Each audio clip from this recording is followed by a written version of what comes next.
Transforming in an AI world is my one-day course that explains why so many organizations that despite all the hype, the excitement around AI are still struggling to deliver the economic value.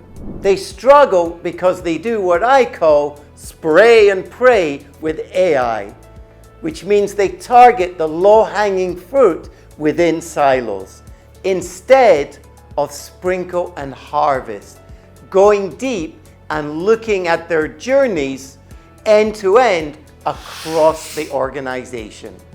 Because customer journeys don't flow vertically, they flow horizontally.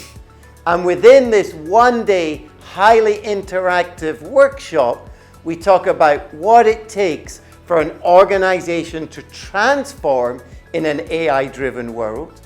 We highlight the pitfalls, but more importantly, provide you the hard-won insights and the often missing framework, in this case, the 10 steps to become AI-driven.